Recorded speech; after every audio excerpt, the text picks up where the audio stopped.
हाँ तो दोस्तों हम बात करेंगे जो हमने कार्बोहाइड्रेट, प्रोटीन और वसा के बारे में जानकारी ली थी, उनके कुछ प्रमुख क्वेश्चंस के बारे में, किस प्रकार से आप लोगों को पेपर में क्वेश्चंस मिल सकते हैं, आज उनके बारे में हम यहाँ पर चर्चा करेंगे। तो सबसे पहले जानते हैं क्वेश्चंस के बारे में। जो क्वेश्चन आपको स्क्रीन पर दिखाई देगा, तो आप लोग सबसे पहले यहाँ पर क्वेश्चन को देखें। आपको क्वेश्चन दिया गया है फर्स्ट नंबर पर, यदि अधिक दिनों तक भोजन को सुरक्षित रखने पर भोजन में क्या नष्ट हो जाता है। सबसे फर्स्ट क्वेश्चन आप लोगों को इसका जवाब देना है कमेंट्स में। तो बात की जाए कि क्या नष्ट होगा, सबसे पहला है कार्बोहाइड्रेट या वसा या होंगे विटामिन या होगा प्रोटीन। तो जैसा कि मैंने आपको टॉपिक में बताया था कि भोजन को यदि गर्म कर दिया जाता है तो नष्ट होते हैं हमेशा विटामिन, लेकिन भोजन को यहां पर क्या कह रहा है आपसे कि भोजन को रखना है अधिक दिनों तक सुरक्षित। तो भोजन को जब भी अधिक दिनों तक सुरक्षित रखा जाता है तो उसमें से हमेशा समाप्त होगा क्या, कार्बोहाइड्रेट समाप्त होता चला जाएगा। बात करते हैं यहां पर नेक्स्ट क्वेश्चन के बारे में। तो नेक्स्ट क्वेश्चन आप लोगों को इस प्रकार से बताया गया है कि वसा की 1 ग्राम मात्रा से कितनी ऊर्जा उत्पन्न होती है। वसा की 1 ग्राम मात्रा से कितनी ऊर्जा उत्पन्न होती है, तो ये मैं आपको बता चुका हूं। कमेंट्स में आप लोगों को सबको इसका जवाब देना है। तो वसा की 1 ग्राम मात्रा यहां पर कितनी रहेगी, 9.2 किलो कैलोरी रहेगी या 4.2 किलो कैलोरी ऊर्जा प्राप्त होगी या 6.5 या इनमें से कोई नहीं। तो यहां पर आप लोगों को बताना है कि कितनी एनर्जी प्राप्त होती है वसा की 1 ग्राम मात्रा से। वसा की 1 ग्राम मात्रा से यहां पर ऊर्जा प्राप्त होगी लगभग 9.2 किलो कैलोरी ऊर्जा प्राप्त होती है। आगे बढ़ते हैं नेक्स्ट क्वेश्चन पर। तो यहां पर आपको बताया गया है नेक्स्ट क्वेश्चन में कि किसी धावक को तत्कालीन ऊर्जा के लिए क्या दिया जाना चाहिए। किसी भी धावक को करंट एनर्जी यदि देनी है तो उसके लिए हम उसको कौन सा प्रोडक्ट देंगे, यहां पर आपको बताया गया ऑप्शन के अकॉर्डिंग। सबसे फर्स्ट नंबर पर है ग्लूकोज या आपको बताया गया है सेकंड ऑप्शन में विटामिन, थर्ड ऑप्शन आपको बताया गया है प्रोटीन और फोर्थ में बताया गया है वसा। यदि किसी भी व्यक्ति को डायरेक्ट हमको एनर्जी देनी है तो उसमें हम क्या देंगे, ग्लूकोज देंगे, विटामिन देंगे या प्रोटीन देंगे या वसा देंगे। तो ये मैं आपको बता चुका हूं कि किस प्रकार से जब कोई व्यक्ति धावक करता है या अधिक मेहनत का कार्य करता है या उसको किसी प्रकार की करंट एनर्जी की आवश्यकता है, तो इन सभी कंडीशन में उस व्यक्ति को हमेशा क्या दिया जाता है, ग्लूकोज का ही कोई प्रोडक्ट दिया जाता है ताकि उसके शरीर में एनर्जी लेवल क्या हो जाए, वापस पहले की तरह हो जाए।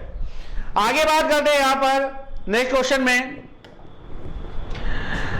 तो नेक्स्ट क्वेश्चन में आपको बताया गया है कि निम्न में से कौन सा कार्बोहाइड्रेट डाइसैकेराइड है। तो हमने कार्बोहाइड्रेट की 3 प्रमुख श्रेणियों के बारे में बात की थी। सबसे पहला था मोनोसैकेराइड, फिर था डाइसैकेराइड और थर्ड नंबर पर था पॉलीसैकेराइड।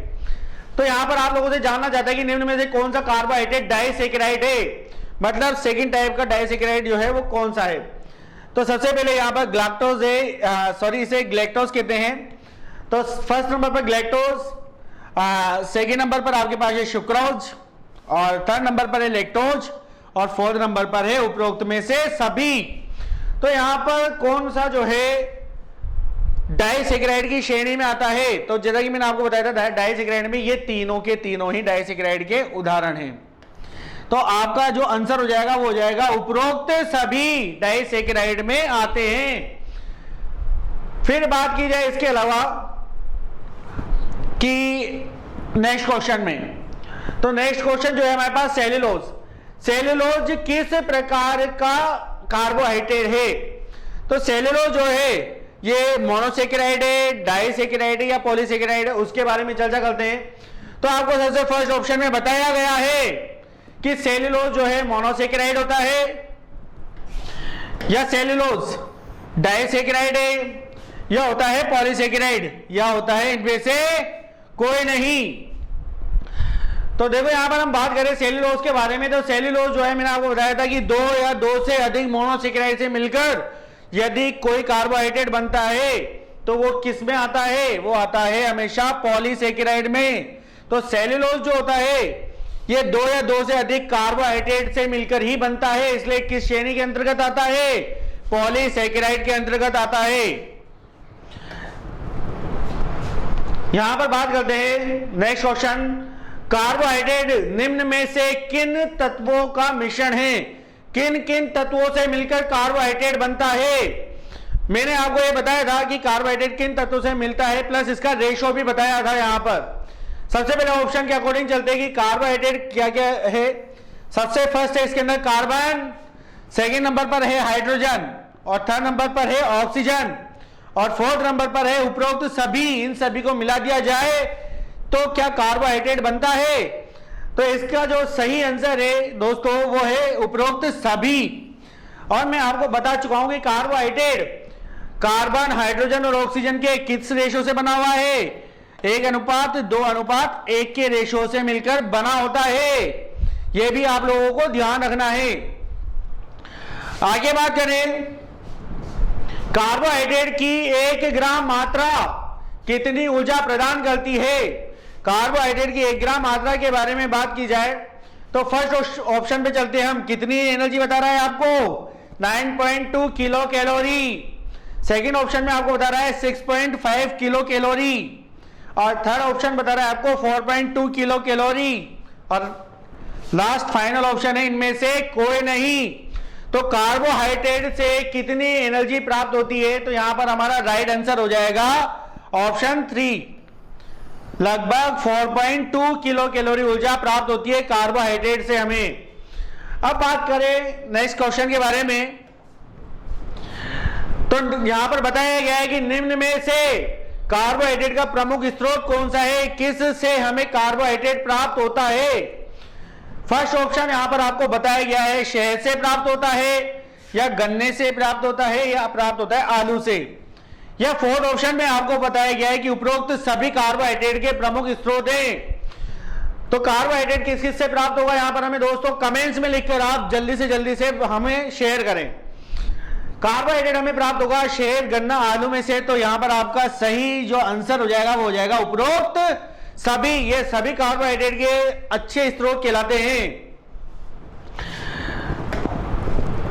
यहां पर बात करते हैं कि निम्न में से दूध शर्करा को किस नाम से जाना जाता है? तो जैसा कि हमने कार्बोहाइड्रेट के कुछ टाइप्स देखे थे, वहां पर हमने इनके बारे में जाना था कि माल्टोज, ग्लूकोज या लैक्टोज या राइबोज होते क्या हैं। तो यहां पर आपसे जानना चाहता है कि दूध शर्करा किस नाम से जानी जाती है? तो दूध शर्करा जो है सबसे फर्स्ट नंबर पर है माल्टोज के नाम से जानी जाती है। सेकंड ऑप्शन है आपके पास ग्लूकोज के नाम से जानी जाती है, या थर्ड ऑप्शन है लैक्टोज के नाम से जानी जाती है, या फोर्थ नंबर पर है राइबोज के नाम से जानी जाती है। तो दूध शर्करा जो है इसे हम कहते हैं लैक्ट शर्करा। तो लैक्ट शर्करा किस नाम से जानी जाती है? लैक्टोज के नाम से। तो दूध में जो है कौन सी शर्करा पाई जाएगी? लैक्टोज शर्करा ही पाई जाती है दूध के अंदर। नेक्स्ट चलते हैं आगे। तो यहां पर हमारे 9 क्वेश्चन हो चुके हैं। आगे बढ़ते हैं लास्ट फाइनल क्वेश्चन की तरफ।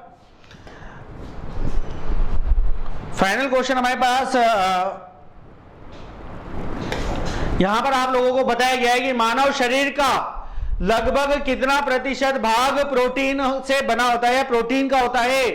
तो जैसा कि मैं आपको बता चुका हूं हमारे प्रोटीन के टॉपिक में कि मानव शरीर में कई सारे प्रोटीन विद्यमान है, जैसा कि हमारे रक्त में पाया जाने वाला हीमोग्लोबिन, हमारे रक्त के प्लाज्मा में पाया जाने वाला फाइब्रोनोजन, ये सभी किसके उदाहरण है? प्रोटीन के। इसके अलावा हमारे मानव शरीर में उपस्थित हमारे बाल, नाखून, ये सभी किसके उदाहरण है? प्रोटीन के उदाहरण। तो इन सबको मिलाकर हमारे शरीर का कितना प्रतिशत भाग जो है प्रोटीन का बना हुआ है, ये आपसे जानना चाहता है। तो फर्स्ट ऑप्शन आपसे जानना चाहता है कि कितना 10% होता है, सेकंड ऑप्शन में लगभग 15%, थर्ड ऑप्शन है लगभग 20%, या होता है 25%। तो हमारे शरीर का कितना प्रतिशत भाग होता है प्रोटीन से बना हुआ है? तो आपको हमेशा ध्यान रखना है लगभग कितना होता है? 15% पार्ट जो है हमारे शरीर का किससे बना है? प्रोटीन से मिलकर बना हुआ है। ये आपको ध्यान रखना है। तो दोस्तों ये हमारे कुछ बेहतरीन क्वेश्चन थे जो कि पेपर में ज्यादातर आपको देखने को मिलेंगे। इसी के साथ चलते हैं नेक्स्ट टॉपिक में, नेक्स्ट वीडियो के साथ मिलेंगे दोस्तों। धन्यवाद।